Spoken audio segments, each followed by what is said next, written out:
To all those above me that watch over me, to all of you, my fave para-peeps on this side of the veil, welcome. This is Reverend Sean Whittington's Paranormal Ministry. I'm your host, Reverend Sean, the Rev. Welcome to my haunted home, my very haunted home. And it's been quite active this week, and it's been quite active today, so you never know what you might see going on behind me here. But welcome, guys. I want to start off real quick by giving a big shout out to a very good friend of mine, and that would be St. Francis, patron saint of animals. If it wasn't for St. Francis, I would not have made it through this week and probably would not be here today doing the show, that is. All of you know that I had a rough week. Had to say goodbye to a dear friend and help him on his way, on his new journey to heaven this past week. But I wanted to give St. Francis a shout out for many reasons. So many people have reached out to me. I want to thank you all for your prayers and your best wishes. But for all of you out there that have a four-legged fur baby that you love more than life itself, and you want a little extra protection, reach out to St. Francis and pray for him to watch over your little fur baby. If your fur baby is sick, pray to St. Francis to help him in his or her recovery. And if you have recently lost a four-legged fur baby, I'm still looking for my heart's around here somewhere. I haven't found it yet. I don't know how long I can last with this huge hole in my chest, but I'm going to work it out. But I'm looking for the heart. Try to find it. But St. Francis can also help you through the grieving period, and he has helped me immensely this week. So I want you all to know that you're not alone. And if you're going through any of that stuff, reach out to St. Francis. And no, I did not forget that it is Mother's Day coming up on Sunday. So because I love you all so much, I'm going to offer a prayer up for all of us to our mother. There she is behind me. She's always close. And that reminds me of a little story. It'll be a quick one. I was praying with a client one time that the family suspected she was possessed, but we were not sure. And I remember I got to the Hail Mary and started to recite the Hail Mary. And that prayer got the unclean spirit to manifest itself through the client, which then it was clear to us what we were dealing with. But it commanded me to stop saying that prayer. So, of course, I said it about 50 more times. And the more I said it, the more violent it got. But at the same time, I could sense it getting weaker. And it actually confessed that every time I said the Hail Mary, to it felt like I was hitting it over the head with a sledgehammer. So demons fear Mary. And if you ever truly feel yourself in the presence of true evil and feel you're under attack, reach out to your mother and pray to Mary for protection. You'll find it. So this quick prayer is for all of us that I'm offering up to her for all of us for Mother's Day. If you want any good vibe off it, just reach out, touch your computer screen, close your eyes and bow your head. In the name of the Father and of the Son and the Holy Spirit, amen. Holy Mary, help the helpless, strengthen the fearful, comfort the sorrowful, pray for the people, plead for the clergy, intercede for all women consecrated to God. May all who keep your sacred commemoration experience the might of your assistance. Remember, O gracious Virgin Mary, that never was it known that anyone who fled to your protection, implored your help, or sought your intercession was left unaided. Inspired with this confidence, I flee to you, O Virgin of Virgins, my mother. To you do I come, before you I stand, sinful and sorrowful. O Mother of the Word incarnate, despise not my petitions, but in your mercy, hear and answer me. Amen. Happy Mother's Day, everybody. And there's an old saying, may Chinese space debris not fall on your home this weekend. Come on, China, bring it. What else you got? What else you got? Bring it. I mean, come on, guys. What else can happen? So may that not happen to you this weekend. But happy Mother's Day. Anything you want to know about my wife and I and our ministry work, you can find at our website, www.ghost-b-gone.biz. When you go to the website, remember my wife and I don't charge for our ministry work, helping people with their paranormal issues. I know times are tough, but if you notice the donate button and you're able to do so, click on it and send in a small donation. I promise you it'll be appreciated from the bottom of our hearts, and we will put it to good use, I assure you. In addition to being an ordained exorcist, I am also a certified spiritual advisor, intuitive coach. If you are having issues of a spiritual nature, not necessarily attached to the paranormal, and you'd like to make an appointment with the Rev for those issues, you can make an appointment there at the website for that. Don't leave without navigating back to the page entitled the WSE course/book. There you'll find the ghost store.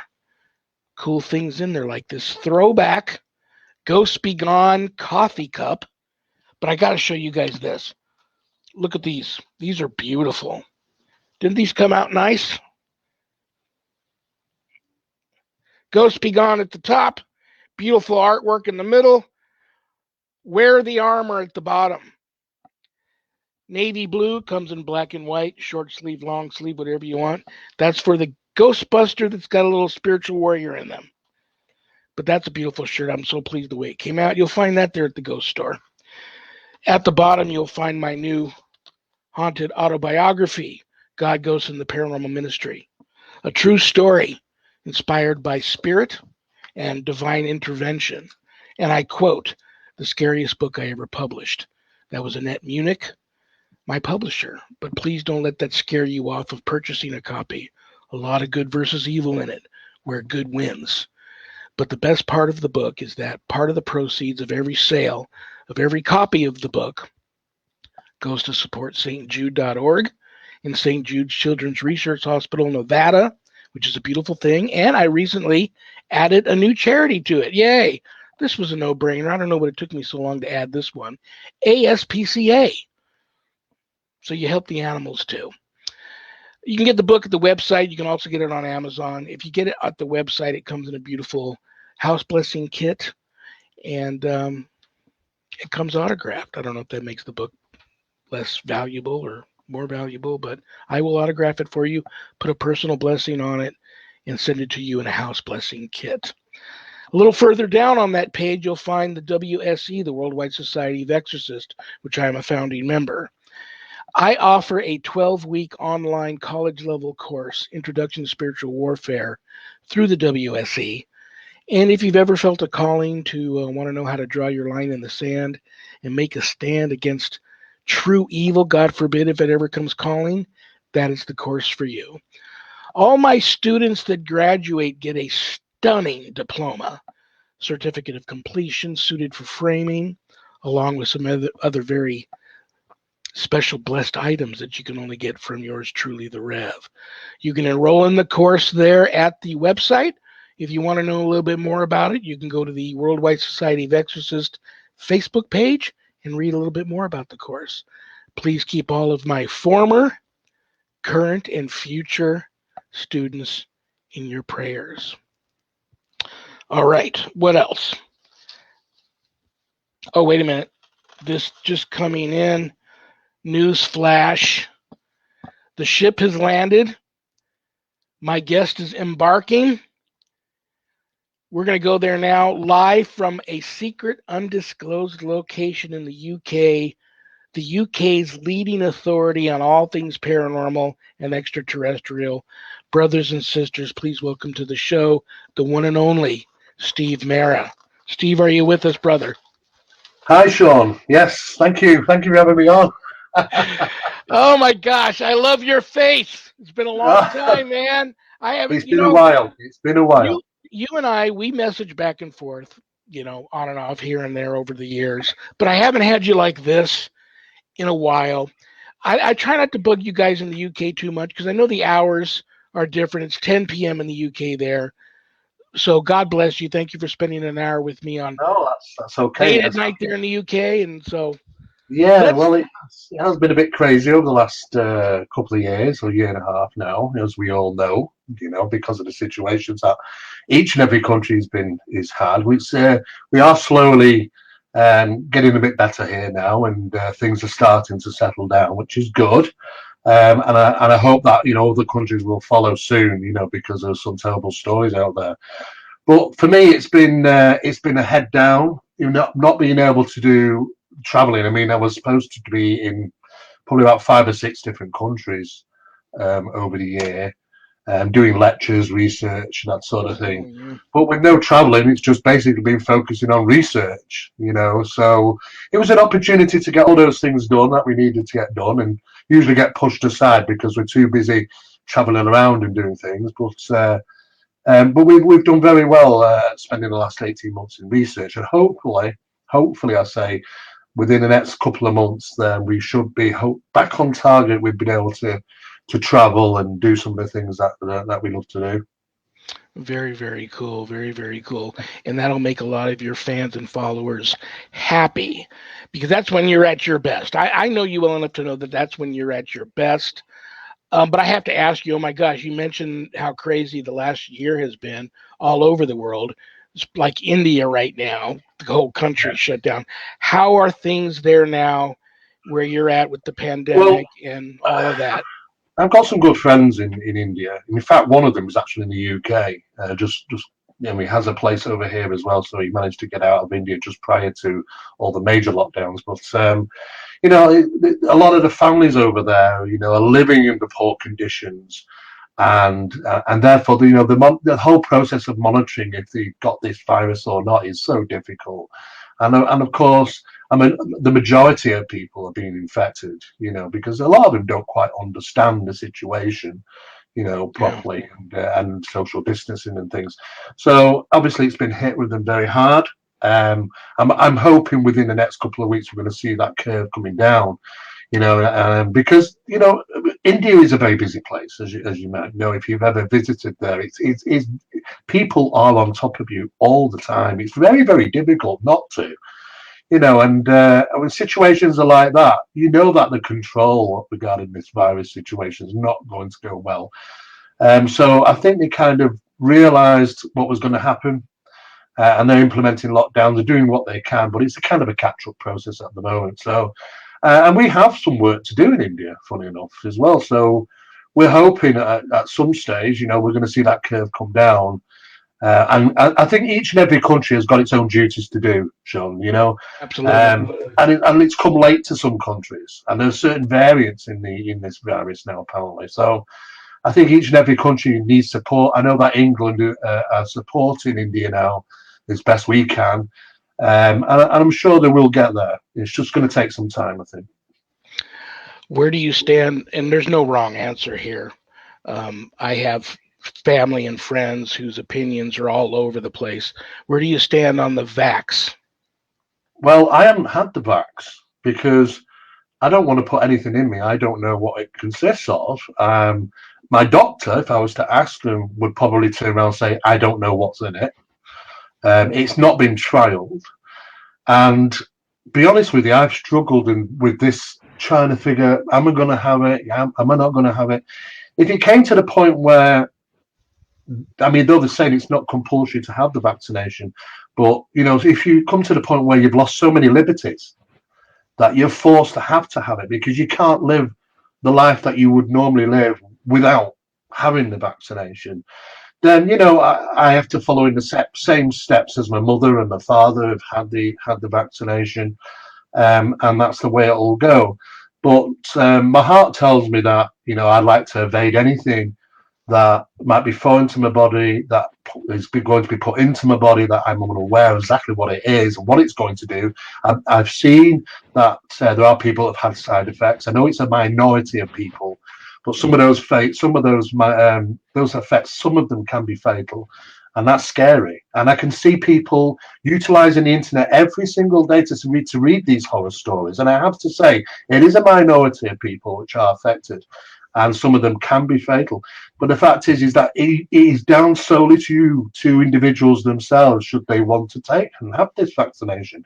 To some, it's been compulsory because they're working in certain locations where the job itself says you've got to be vaccinated to carry on working, and that's the situation that some people have been faced.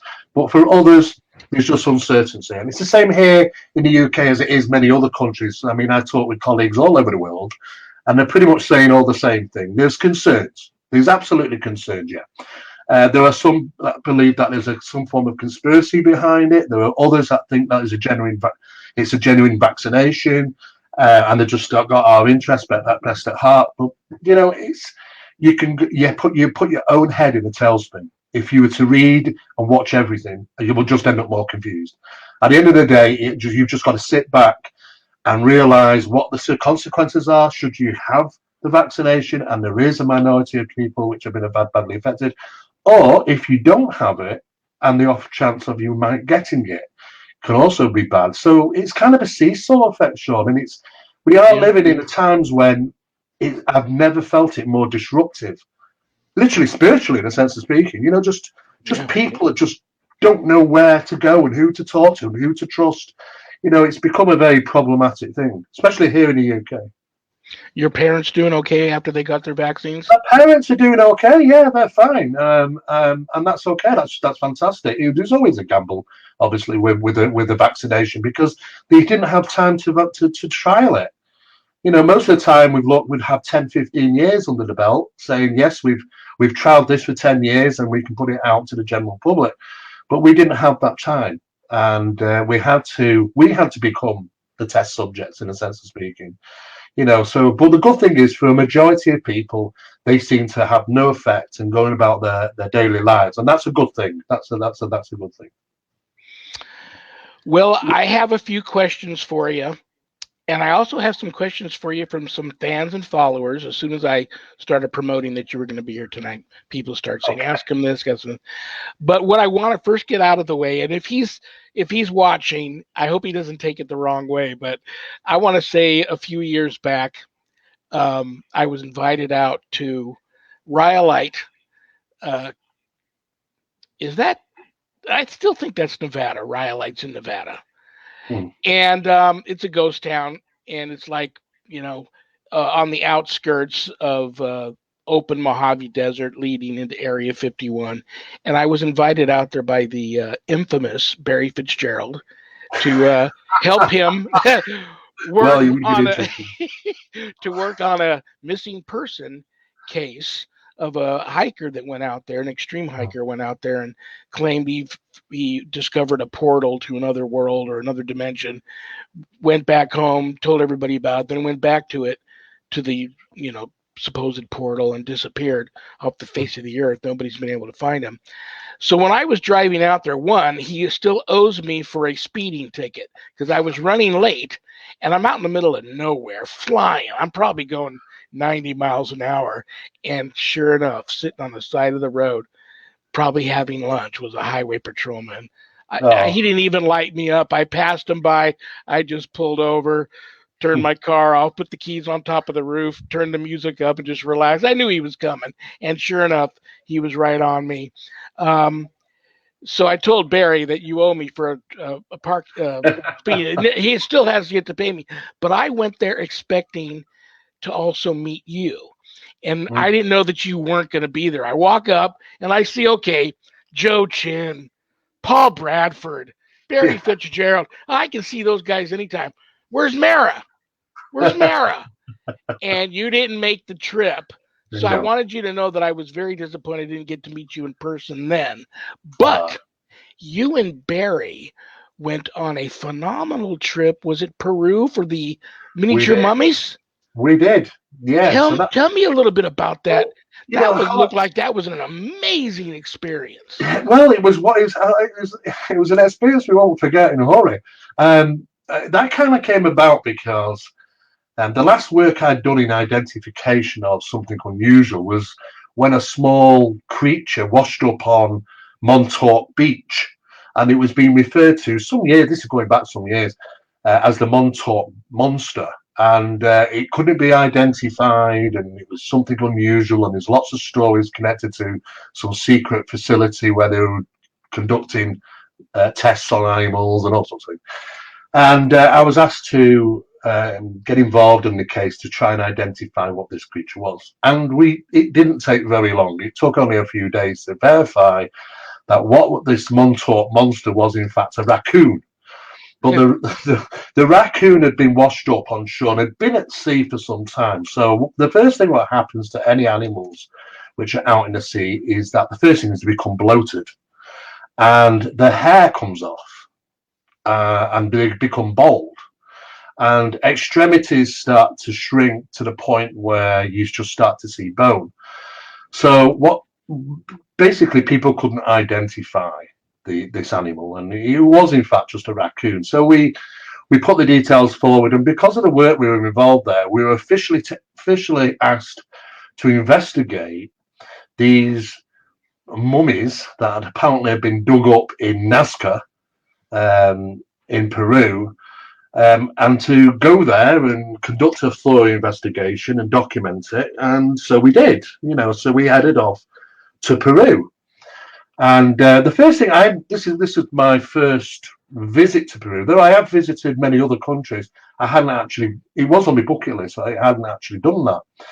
And the first thing I noticed when we reached Cusco was getting off the plane and feeling very nauseous. Now, I initially thought it was the fact that maybe I'd been just flying a long time and my feet had touched the ground, and maybe it was just a little bit, but it wasn't. It was because we were 14,000 feet above sea level.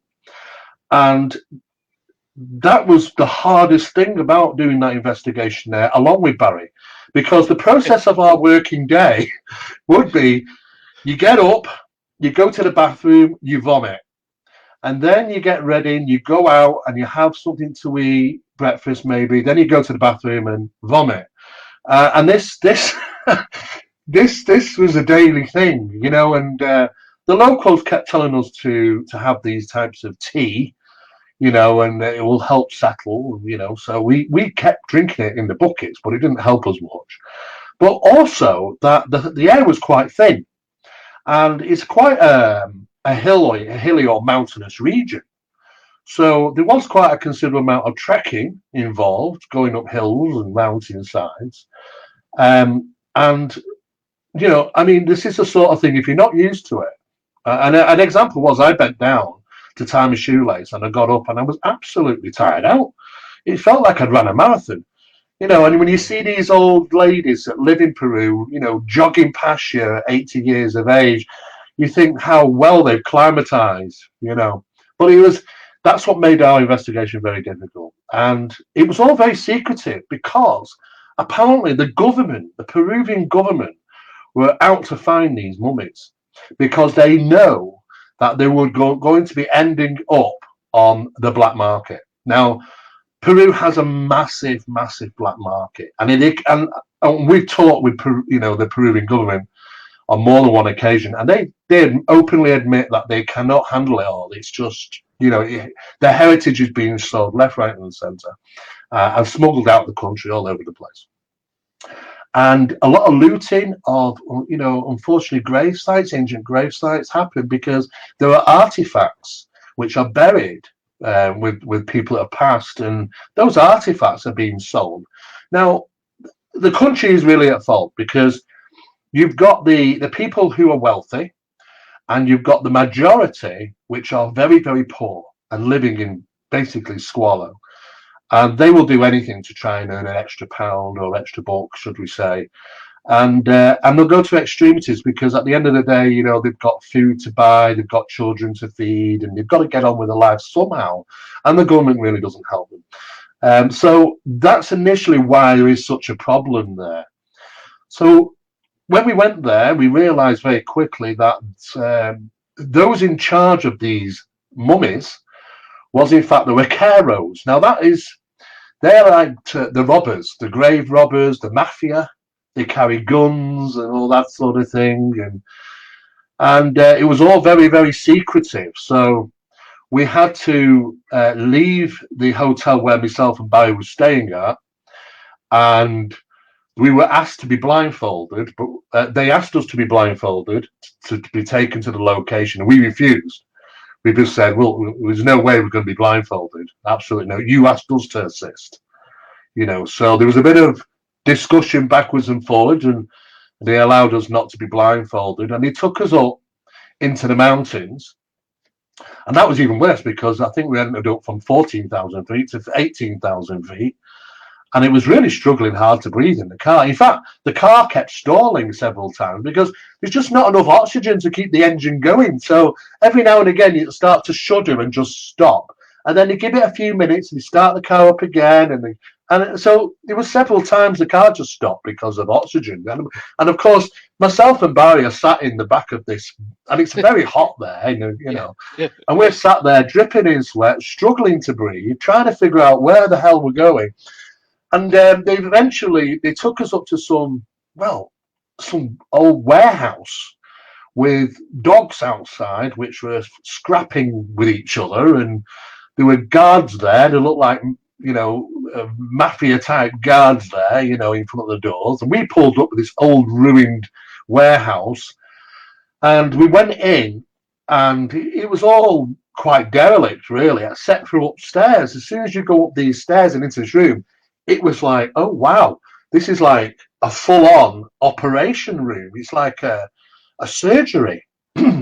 And you'd never know. You would never expect to see that in an old derelict building. The first floor is just completely kitted out.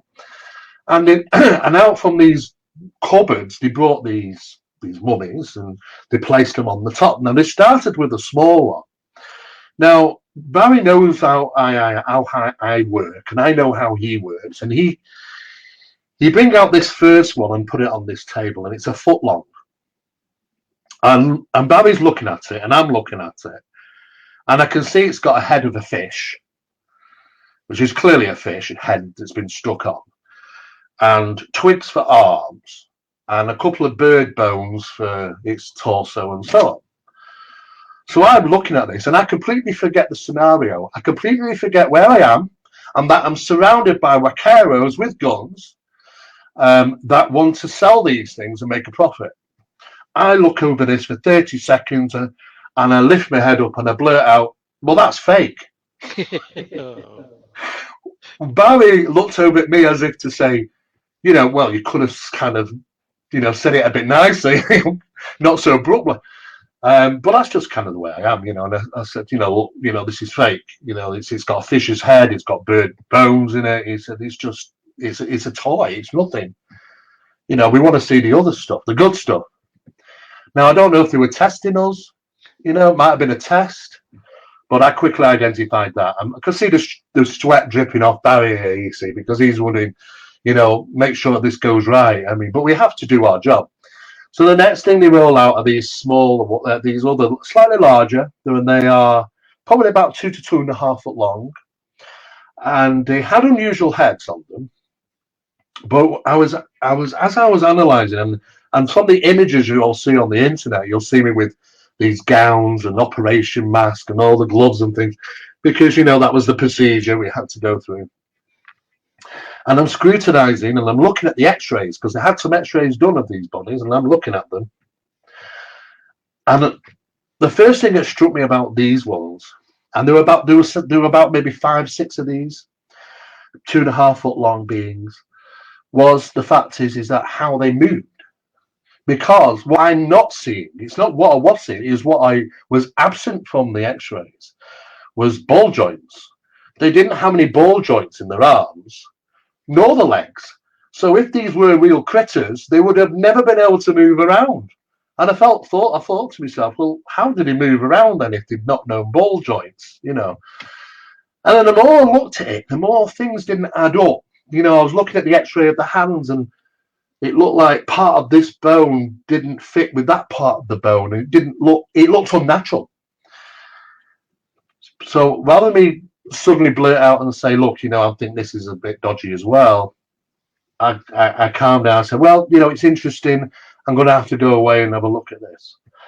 But for me, the most significant thing, which was reeled out right at the end, was a mummy referred to as MERA. Now, this was a real human being, a real human being. She had been estimated about 1,800 years of age. And she was in the crouched position, like a lot of Peruvian bodies are, because they tend to bury them in a sitting, crouched position. And she was exactly at that pose. But what I noticed is that she was covered in all this white powder, and I wasn't too sure what this white powder was. People I saw on the internet were speculating it was plaster, but it wasn't. It wasn't plaster. I couldn't work out exactly what it was. I had to take some samples. So we asked them that, we're going to be able to take some samples. We've got to take samples away and have them analysed by a university, an anthropological university, to try and figure out what this, why this body looks different. And it looked different because it had an elongated head. No surprise there, because in some cases there is force elongation of heads in ancient civilizations. And in other cases, there actually have been, in Peru, Paracas-type skulls that have been found, which aren't forced elongation, who are actually born with elongated skulls. So that wasn't too much a surprise. But the eye sockets seem larger than what they should be, at least twice the size. There were no ears, only a hole in the side of the head. And the most outstanding thing was the fact is that she only had 3 fingers and 3 toes. And the fingers and the toes were literally twice the size of a human finger. And the same for the toes as well. But looking at the anthropology of this body, and I'm always considering how things move, and how evolution works. And, just having three long toes on the foot and not much of a heel, it doesn't give it much balance or proper distribution of weight on the floor. So I'm thinking to myself, well, what am I actually looking at here? Now, I will tell you that when this body came out from the cupboard, Barry, who's quite sensitive, suddenly goes blood red, absolute blood red. And I can see him really sweating. And I look over him and he's just shaking his head. And I knew something was with Barry, but he was holding back. He was going to obviously tell me a bit later. He didn't want to say anything at that time. Turned out afterwards, he said, when they brought the body out, there was this overwhelming feeling of a presence, and he felt this, and that's what his natural biological stance was when he went suddenly blood red and he was sweating, and you could clearly see, though, there was obviously something that had rattled his cage, and but I was unaware of that. I was too busy really analysing the body. And Barry was doing all the recording and photography and that sort of thing. And we had to take samples from the fingers in between the joints as well, so, and we couldn't, I'll be honest, we couldn't identify Maria. I would not have at that time have put money on and said it is a hoax or it is even real. I had no idea. Only the fact is that it's highly unusual, and I've never seen anything like it before. So, of course, we went away with the samples, and the idea was to conduct the analysis, which we did in Sri Lanka, the university in Sri Lanka, and they conducted the research for us. There was a second trip, which Barry had to make on his own for some further samples, because what the Sri Lankan people from the university said, we could do with an extra couple of samples from this place and this place. So we had to take there was a second trip initiated just to do that. Barry managed to go out there within a few days, get the samples and come back. And there was even some concerns about that because, carrying samples with you on a plane from Peru to the UK is illegal, so, there was a little bit of, these are samples, they're in special containers, there's a handover process, everything is recorded, but they were tightly packed away in his suitcase, and he hoped for the best, and he was okay. We managed to get them out, and we passed all that analysis over to Sri Lanka, and we had to wait then. It's a process of waiting for them to come back with the data, and they did, and we were absolutely shocked when the data came back. They said in the report that the samples were anomalous. So I said, well, what do you mean? Well, we can't really identify them we can't understand what it is. And I said, well, surely you've got something. Well, yes, we've got some, but we've got some unknown factors in there. I said, well, what do those unknown factors represent? They said, well, we're not too sure. So at that time, myself and Barry were doing some lectures, and we had to just sell it as it is, because at that time, the world press, and I mean the world press, they just went mad. The world press were on our back, because it went viral. Everybody was talking about the MERA, this mummy, three-fingered mummy from Peru. And every single day we were hounded for some type of response, and all we could say at that time was that we were waiting on data. We're not, we're not university analysts of anthropology ourselves. We've got to wait for that data to come back. But I can tell you what we've got at the moment. They have come back and said there's some anomalies in there that they cannot identify. Well, that's it. It went crazy, because then all the world started thinking, "Oh my God, it's a three-fingered alien." And that's not what we said. We just said it was an anomaly, and that's what it was, an anomaly.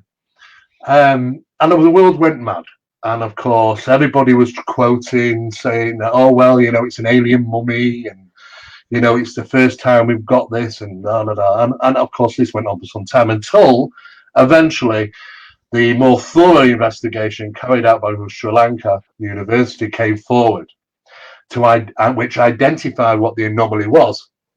And this is the clue to identifying what MERA really was. The anomaly was another human being. There were two human beings in one sample source taken from the finger joint. And the reason because of that, Sean, was that the first part of the finger bone was a bone from one human, and the extended other part of the bone was from another human. So clearly this thing had been built. Two parts from two different people had been put together. And we fortunately took the sample in the middle and got a bit of both. And this is what caused the problem. So then we started really digging, because we thought, hang on a second, something's not right here, is it, Barry? And Barry says, do you know what? Have we been set up? Is it what's going on? So we ended up in conversation with the government, because they were at that time raiding houses looking for these mummies. And of course, police were involved, and there were some lectures being carried out in Peru by some people who wanted to push the hypothesis that it was an extraterrestrial with three fingers.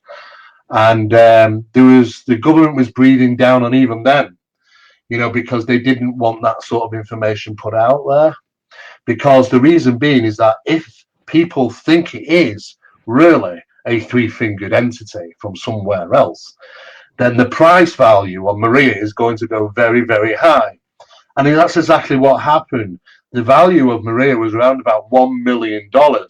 And she was on the black market. And the people that had these waqueros that had all these bodies had previously sold three of these smaller ones, some to Japan and somewhere else, very secretively and illegally.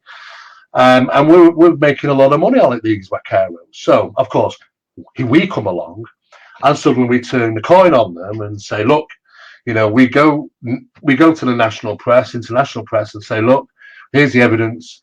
And we had that secondarily confirmed by a university in Paris, the parapsychological department, and in Russian Moscow State University, also the anthropology department there confirmed. So we had three professors from three different independent universities all saying the same thing. These are manufactured, but they were very cleverly manufactured. They were manufactured by taxidermists, professional taxidermists that live in Peru, and it's a husband and wife that do them, and they were asked to make them, and of course they do. And people were being paid to go out and rummage for certain types of bones, being paid only a few pounds to go and do that.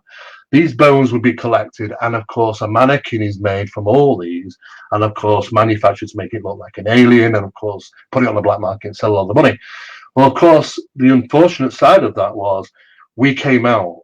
We started working with the Peruvian government and released information to them as to the whereabouts of these bodies were. because what upset us at the end of the day is that all the other bodies were just bones put together, but Maria was a real body, which had been altered and manipulated, and that was terrible. I mean, there was times when myself and Barry were both close to tears when we realised what was really going on, and it was heartbreaking. And that's what made us so steadfast and sturdy about what we were going to do. We were going to go against these Vaqueros, and we went to the Peruvian government and we started working with them, released information as to whereabouts these were. But they were quick to relocate the bodies time and time again. The government were always one step behind. They quickly put them in a van and moved them somewhere else. And eventually, we went out to world press announcement that these things are fake and there's the evidence. Well, that is when the death threats started. We started getting death threats, from these vaqueros. You better not come. We have obviously no plans to go back to Peru anytime soon, but and of course we'd upset the apple cart. We'd blown the deal for them, because we'd announced to the world that this is fake. So the actual price of Maria went from probably from $1 million to about $1.50. I mean, it's just nobody wants to buy fake. And at the end of the day, it spoiled their plans, and the police were trying to hunt down these vaqueros as well. So we did our duty. We went in there which we would always do, is try and find out and be honest and conclude our findings, which we did. The downside of that was that we can't go to Peru anytime soon, and we would have loved to, because there are many places there we do. But on a positive note, and if I go, don't mention our names. Don't mention our names. But on a positive note, we sat back at the end of it, and we felt good. We felt good that we'd done something, to try and stop the terrible acts that are happening regarding, these sacking these grave sites are a terrible thing to do. And also it's the heritage. The Peruvian heritage is just being sold to the world on the black market. It's a real shame. But we're pleased. We did our job and we walked away heads high. And we said to ourselves, never let us ever do a mummy case again, because we just don't want to. And surprisingly, funny enough, after that happened, we did start getting contacted by people. We were contacted from somebody in Egypt, where they were working on a site and they found elongated skulls. Now, there isn't really official documentation of finding elongated skulls in Egypt, but this was elongated skulls. But we decided not to get involved because, after the last, we thought, no, we'll give a break on the old mummies things, and we'll go back to something a bit more comfortable, like the paranormal, and Well, I have to say this. And this is another sad part about this. Had it been any other people that went down there other than you and Barry, it could have turned out completely different. The right people for that particular situation went, and that was you and Barry. But you mentioned Barry being sensitive. You mentioned the word mummy. How I have to, just so I can check the box off. Are you a believer in spirits? Oh God! Well, I started. Though that I travel the world and talk a lot about ufology, but I only talk about ufology because I'm trying to educate people about the paranormal aspects of ufology, the attributes, and there are a lot of paranormal attributes to the point where I don't even think there is a ufology. I think it actually encompasses phenomenology. I think it's all one and the same thing. It just has the phenomenon that represents itself in different masks, as far as I'm concerned. And myself and Barry are very similar on our conclusions that we come from. I mean, I spent many years in the subject of UFOs, and Barry spent many years in paranormal. But then I spent 15 years in the paranormal and parapsychological circles myself. So I kind of understand the fact that, we are dealing. You guys can worry about curses. Well, I think in many of the cases of curses is that there's obviously a combination sometimes between those that believe in the curse and the effects of the curse. I mean, some people are completely have no idea about what curses are, would seemingly be unaffected. They seem to affect those that are well attuned as to what curses represent, and therefore thus affected. But you know what? I've come across the spirit stuff before. Absolutely, I've been part of many parapsychological circles and sittings, and stuff I've witnessed is just, I can only say things coming from through another reality. It's just mind boggles me. But the evidence is there, and I have witnessed it, so I am aware of that sort of thing. But I'm not sensitive myself, Sean. I wouldn't be sensitive to things like that. Sometimes I get sometimes occasionally I would do. I mean, since I started in the subjects of the paranormal and parapsychological circles, I did 15 years in that. The door got opened a little bit, and it never shut. And the reason is because things happen in my life now that never used to happen prior to my being involved in the paranormal. And sometimes, they at home, things play tricks, and do things. And I never used to have that until I got involved. So I think the door was opened a little bit and it never really shut. And occasionally, there's these things that do happen. But especially after working with Barry, myself now, I've been working with Barry 5-6 years now on a project known as Project Doorway, which involves the paranormal and it involves the ufological and all sorts of different things. And I've travelled around the world with Barry in countless different places and witnessed phenomena firsthand. And it has been times when he's surprised me.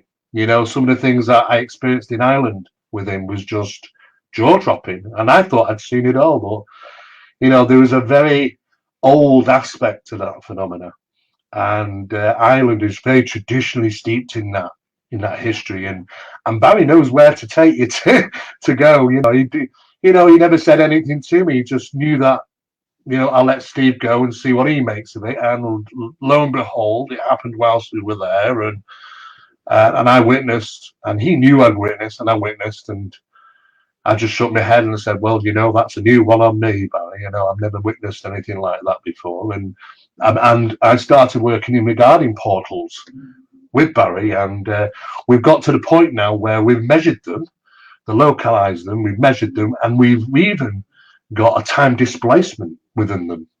So we measured and documented on film. So these things are very, very real. And they're also steeped deep within mythology and the paranormal.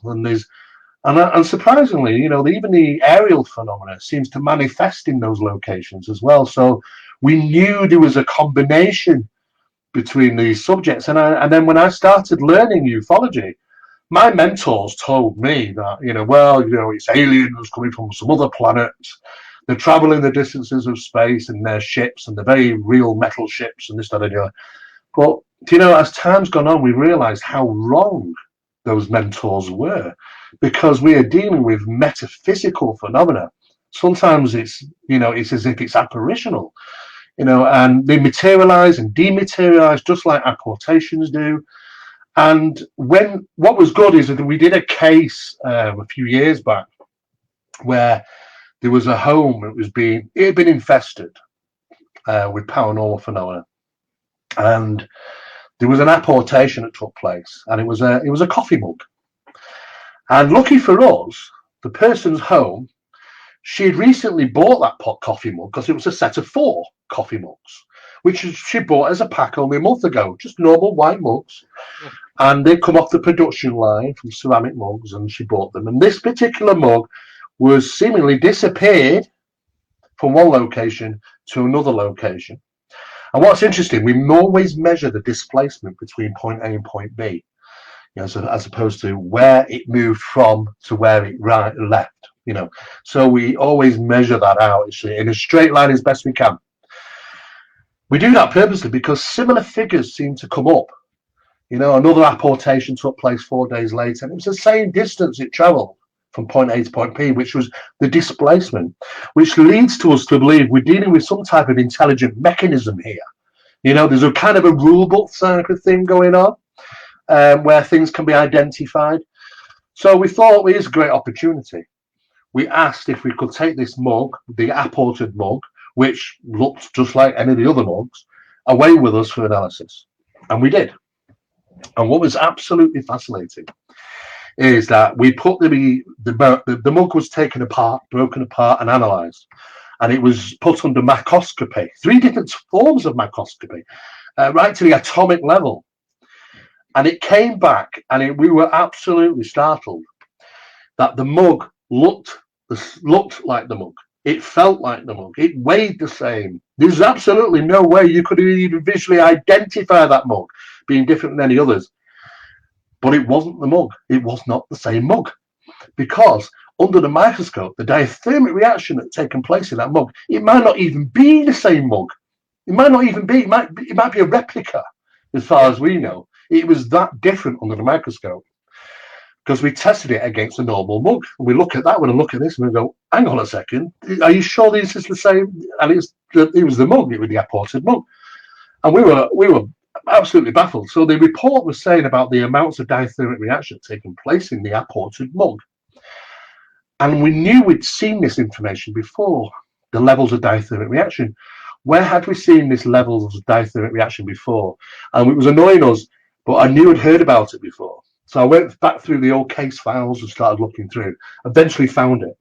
There was an investigation that took place in the US about 7 years back of a UFO that was seen near a farm, and it was very close to the ground. It literally manifested as a ball of light into this object. It was very close to the ground, and it was witnessed by the people in the farm, and it moved around a bit, and then off it, with a blink of an eye, it was gone, as if it had just collapsed within itself. But it had adversely affected the plants in the area where it manifested. And specialists came out, scientists, and took samples of the plants and analysed them. And this was referred to as a biological traumatology of the plant. And under the research information from the analysis, exactly the same diathermic reaction was found inside the plants as it was inside the mug. So we were trying to work out the sudden manifestation, be it of a UFO or the sudden manifestation of a mug in an apport, might be utilising the very same physics here. The same physics that changes the process, completely changes the process to be something else. And what we also noticed is that when we used to take the apports away with us, there'd be a subduing phenomena. And we used to think, well, what is that just by chance? So we started doing a process of that. You know, when people reported apportations, we used to say, well, what's the apport? And they'd give it to us and we'd say, okay, well, we're going to take this away with us, and just, I want you to know, because things were happening on a daily basis. We took it away from us and nothing happened for 16 days and then started picking up again. So we're trying to figure out why, by taking the apports out of that location, why do we somehow affect the phenomena? It seems to be subdued somewhat. So we're trying to figure out on the quantum level here that if the apport has come from some other side, is it left there as some type of quantum bridge, a connection between the phenomena and its location? So it knows where to target, it knows where the phenomena to go to, because I've left something in that environment. You might not even know what it is. You might not even be there when the apport takes place, but it helps keep a conduit between the phenomena and location. So, so this is the type of studies that myself and Bai's been involved in. It's known as Project Doorway. And we're trying to advance studies in this field because we were trying to get answers.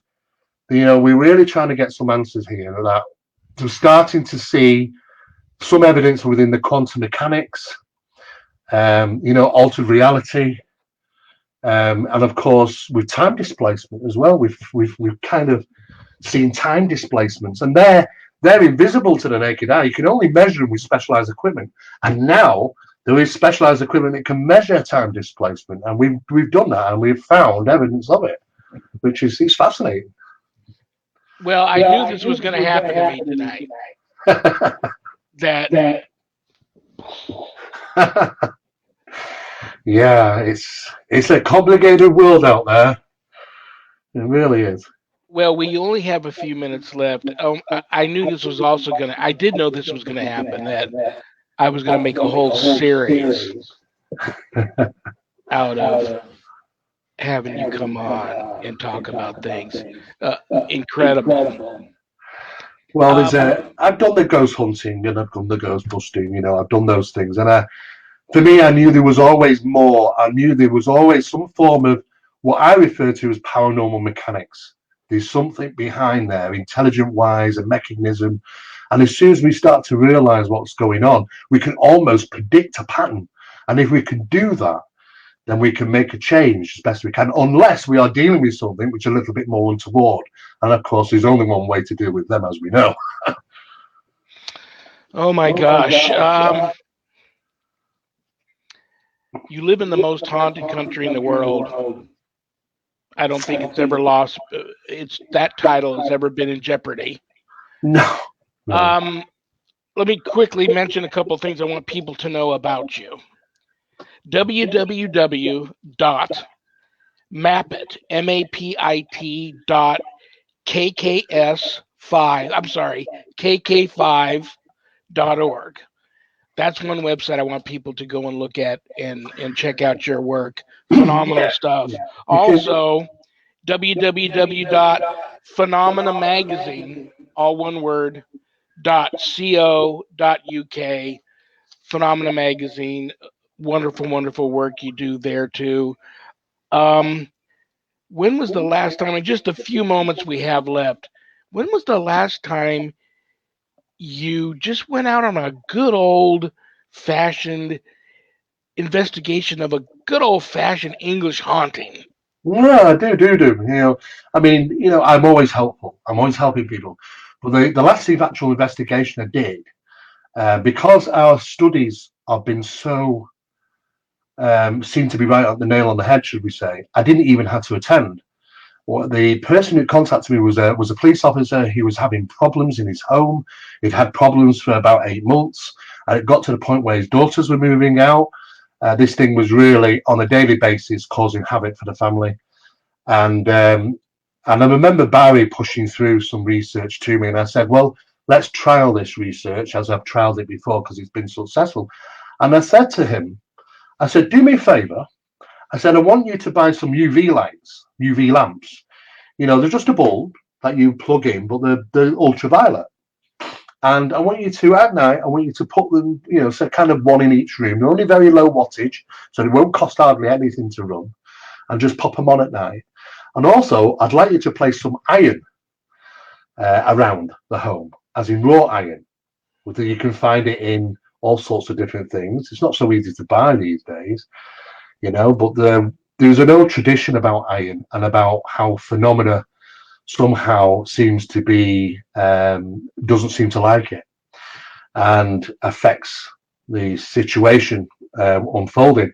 And that he did. He actually placed some iron, raw iron. Luckily for him, he knew somebody who had a horse. And was doing horse riding, so he had all the horseshoes, and that's great because the horseshoe was never a symbolism for being lucky. It was about the iron content. It was held over doors in homes to ward away bad spirits. And in medieval times, you'd iron nails to put round beds to stop night terrors. They put iron rods across cribs to stop children being abducted in the night. Farmers ran iron rods in the fields to protect their livestock from unwanted things. Even in medieval times, they surrounded churches and, with wrought iron fences and gates to kind of separate the realms. But there is an old tradition there, and somehow, and I don't ask me why, I have no idea, but Barry was right. He was absolutely right. I introduced this into that environment without ever going there. And about 4 weeks later, he said, I couldn't believe it. He said, hardly anything's happening now. And I said, well, continue to do what you're doing. And within maybe 16 weeks, it was gone. And he keeps in contact with me. And he said, you know what? Not a thing since. And I said, well, have you stopped, leaving the UV on? Have you tested it? He said, well, I haven't yet because I was a bit worried, And I said, well, try it because you can always go back to it. You can't accept to do this all the time. And he did, and he never had any problems. And I've done all that without even visiting the gentleman. So, and I remember contacting Barry. I said, Barry, what you've said to me is worked again, and I have no idea why some phenomena, not all, some phenomena seems to evade iron and ultraviolet light. Barry seems to be very much clued up in regarding some of the work that he's done and how these two things are helpful for him. I remember going to Barry's home and seeing a load of things outside his front door, and I used to think, what the hell is all this? And now I know. Now I know, because he's been that busy going into so many thousands of places that his home is a sanctuary, and nothing will get crossed that threshold. Well, brother, listen. If I was there, I'd give you a big hug. I love you. I respect you. There's only one Steve MERA. We have to try to hook up. If you come out here this year or even next year for some of the events that I know you're always being asked to do, I certainly will. Maybe our paths will cross. I'm going to reach out to you later this summer, see if I can get you back on here again. Yeah. Look forward to it. Brother, stay safe, stay blessed. Thank you for everything you do to contribute to this field. I mean, it just, one day you'll know how much you mean to this field. Until then, have a great remainder of your wonderful Friday evening, and stay blessed. Okay, brother? I will do. Thank you, Sean. Thank you so much. Good night, sir. Good night, sir.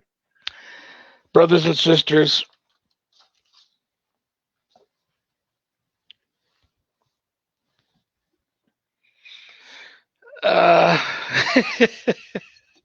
yeah.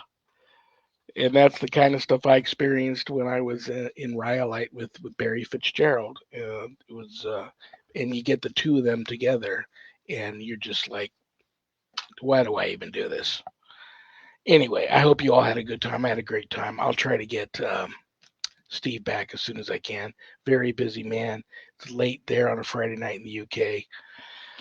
I wanted to take a moment to thank my beautiful, passionate, talented producer, Adrienne Hart, for all her hard work.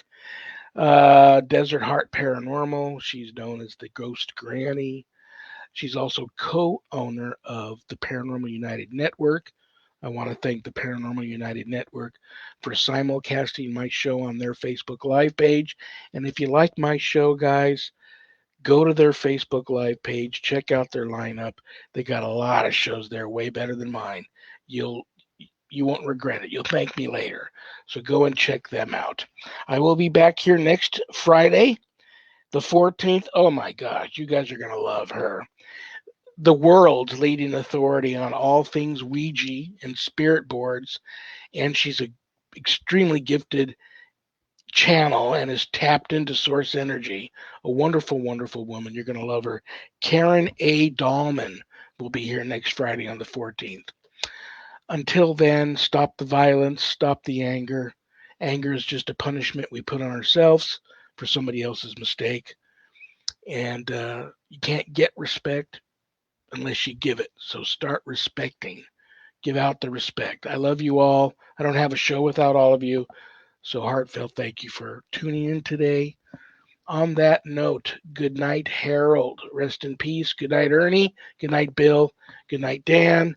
God bless you all. Peace. Good night, everybody.